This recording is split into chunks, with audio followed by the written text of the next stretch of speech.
اعوذ باللہ من الشیطان الرجیم بسم اللہ الرحمن الرحیم۔ ذوالقرنین کے بارے میں آپ کو بتا چکا ہوں کہ ان کا نام تاریخ میں جو مشہور ہے وہ کیخسرو یا سائرس، اور انہی سے اصل میں ایران کی عظمت کے دور کا آغاز ہوا تھا۔ چنانچہ تقریباً میں سمجھتا ہوں کہ شاید 25-30 سال پہلے کی بات ہے، جب شہنشاہ ایران، اس وقت جب کہ ان کی بادشاہت جو ہے وہ بڑے عروج پر تھی، انہوں نے 2500 سالہ برسی منائی تھی انہی کیخسرو کی، سائرس کی۔ ان کی قبر جو ہے مقبرہ وہ دریافت ہو گیا تھا، اور وہاں پر ان کا ایک مجسمہ بھی دریافت ہوا تھا کھدائی پر۔ اس مجسمے میں وہ 2 لگے ہوئے تھے، سینگ بھی۔ اس موضوع پر سب سے پہلے مولانا ابوالکلام آزاد مرحوم نے، جو اپنی ترجمان القرآن کے نام سے انہوں نے مختصر ترجمہ اور تفسیر لکھی ہے، اس میں بڑے تفصیلی نوٹس لکھے ہیں۔ سب سے پہلے اہل علم کے حلقے میں ان کے بارے میں جو معلومات ہیں وہ ان کے ذریعے سے آئی ہیں۔ اب یہ تقریباً یونیورسلی ایکسیپٹڈ ہے۔ پھر سوال پیدا ہوتا ہے کہ ان سے کیا دلچسپی یہود کو تھی، تو وہ بھی سمجھ لیجئے کہ نبوکدنضر نے 587 قبل مسیح میں حملہ کیا تھا فلسطین پر، اور نبوکدنضر عراق کا بادشاہ تھا۔ اس مڈل ایسٹ کو ذہن میں رکھیے کہ میڈیٹرینین کے بالکل ساتھ ہے ملک شام، اور شام ہی کا ایک علاقہ فلسطین ہے۔ اس وقت جو ہے یہ فلسطین اور اسرائیل اور شرق اردن اور ویسٹ بینک اور لبنان، یہ سب مل کر جو ملک بنتے ہیں، در حقیقت یہ شام عرب ہے، یہ شام ہے۔ پھر اس کے مشرق میں یہ عراق عرب یا عراق ہے، اور اس کے مشرق میں پھر ایران ہے۔ تو عراق کا بادشاہ تھا جس نے حملہ کیا تھا یروشلم پر، تباہ و برباد کیا، اور ان کو قیدی بنا کر لے گیا۔ کیپٹیوٹی کا دور ان کا تقریباً 150 برس کا ہے۔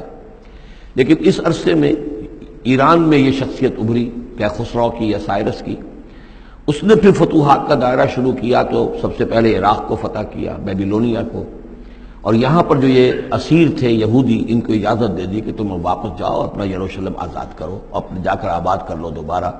تو گویا کہ یہ محسن ہیں ان کے، ذوالقرنین جو ہیں ان کے محسن ہیں، جن کی وجہ سے، کہ جن کے ذریعے سے اللہ تعالیٰ نے انہیں بیبیلونیا یعنی عراق کی کیپٹیوٹی، جو ان کی اسارت کا دور تھا، اس کو ختم کیا، آزادی ملی، اور پھر یہ واپس آئے۔ حضرت عزیر علیہ السلام کے ساتھ قافلہ آیا ہے، اور وہ تقریباً پھر انہوں نے آ کر یہاں اثر نو اس شہر کو بھی آباد کیا، اور ہیکل جو ہے حضرت سلیمان علیہ السلام کا بنایا ہوا جو عبادت خانہ تھا، اس کو دوبارہ تعمیر کیا۔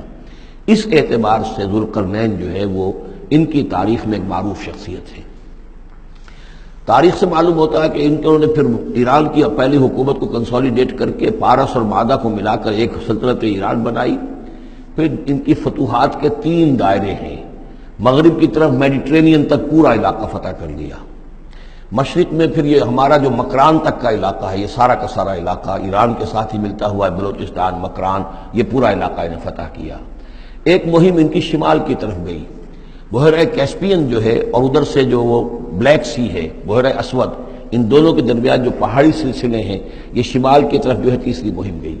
جیسے کہ حضرت عمر رضی اللہ تعالیٰ عنہ کے عہد میں بھی 3 لشکر نکلے تھے مسلمانوں کے جزیرہ نما عرب سے۔ ایک لشکر شام سے ہوتا ہوا پھر مصر کی طرف گیا ہے، ایک لشکر عراق سے ہوتا ہوا ایران کی طرف گیا ہے، اور ایک لشکر سیدھا شمال کی طرف گیا ہے، اور کوہ کاف تک جو ہے، جس کو کوکیشیا کہتے ہیں، وہاں تک کی فتوحات حاصل کی مسلمانوں نے۔ تو تقریباً یہی سمجھیے کہ ایک بلو پرنٹ تھا، جو کہ یعنی ہمارے اس دور خلافت راشدہ سے جو سمجھیے کہ لگ بھگ کوئی 2000 سال قبل جو ہے یہ واقعہ پیش آیا ہے، یا بلکہ اس سے کم، کوئی 1500 سال قبل یہ واقعہ پیش آیا ہے۔ اور یہ ذوالقرنین جو ہے یہ یہاں پر ایک بڑی عظیم سلطنت کے بانی بنے، لیکن نیک آدمی تھے۔ اور معلوم یہ ہوتا ہے کہ یہ اصل میں جو کہانیاں ہیں، یہ ان کے داستانیں ہیں، کہ ان کو قتل کیا جانا تھا۔ یہ کہیں شہزادے تھے کسی چھوٹی سی مملکت کے، اور وہاں سے ان کو کسی نے بچایا کسی طریقے سے، اور پھر یہ صحرا میں رہے روپوش، اور وہاں کسی نبی کی تعلیم سے ان کو آشنائی ہوئی ہے۔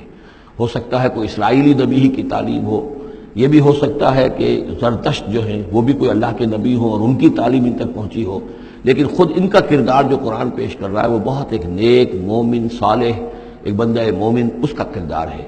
یہ کردار جو ہے کسی بھی درجے میں 1% بھی جو ہے وہ کسی اور دوسرے فاتح پر یا کسی اور حکمران کے اوپر جنہیں بھی ہم جانتے ہیں تاریخی اعتبار سے ان پر منطبق نہیں ہوتا. یہ انہی کی شخصیت ہے. وَيَسْأَلُونَكَ عَنِ ذِي الْقَرْنَيْنِ، اور اے نبی آپ سے پوچھ رہے ہیں ذوالقرنین کے بارے میں. قُلْ سَأَتْلُو عَلَيْكُم مِّنْهُ ذِكْرًا، ان سے کہیے میں عنقریب تمہیں اس کے بارے میں کچھ حالات بتاتا ہوں.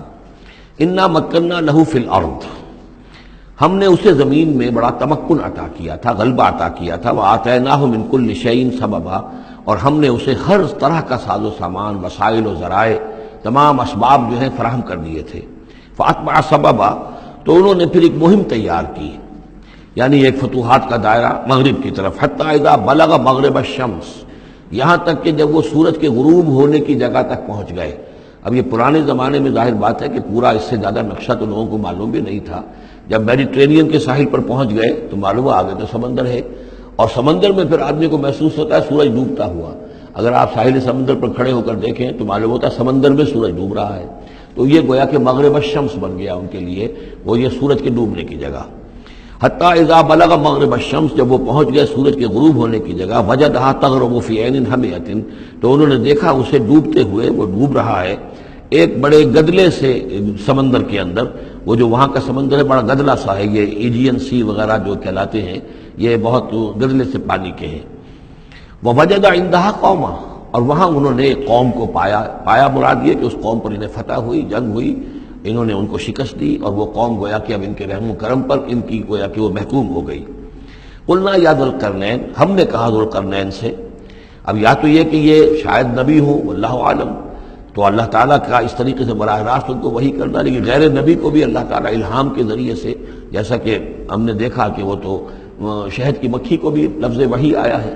تو یہاں آیا ہم نے کہا اے قرنین، اور یہ بھی ہو سکتا ہے یہ صورتحال کی تعبیر ہو کہ گویا کہ وہ حالات زبان حال سے یہ کہہ رہے تھے.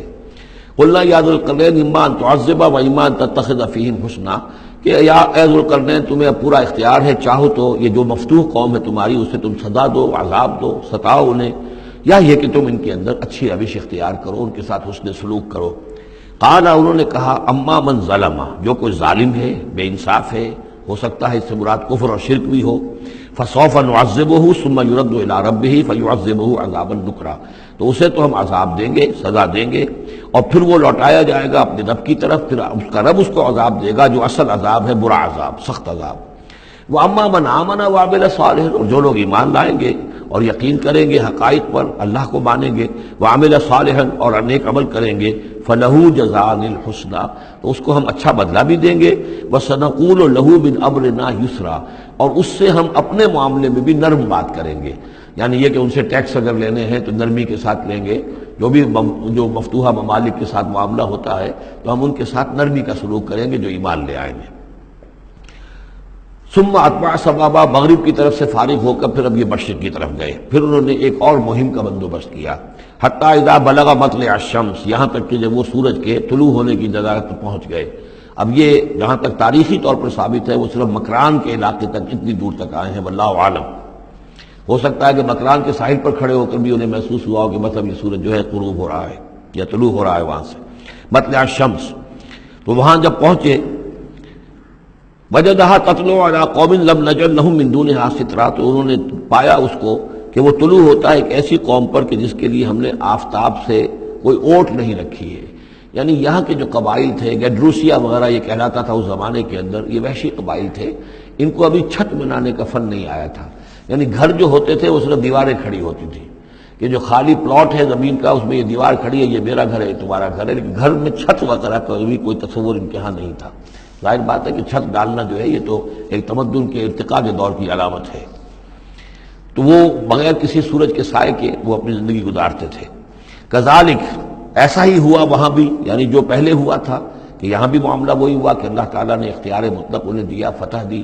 لیکن انہوں نے یہاں بھی یہی کہا کہ جو نیک لوگ ہوں گے ان کے ساتھ ہم نرمی کریں گے، اور جو شریر ہوں گے ان کو ساتھ سزا دیں گے. وقد احطنا بما لدیہ خبرا، اور ہمیں پوری طرح معلوم ہے کہ جو وہاں اس کی خبر ہوئی اور جو بھی حالات وہاں گزرے، جو ماجرا وہاں ہوا. صدق اللہ العظیم.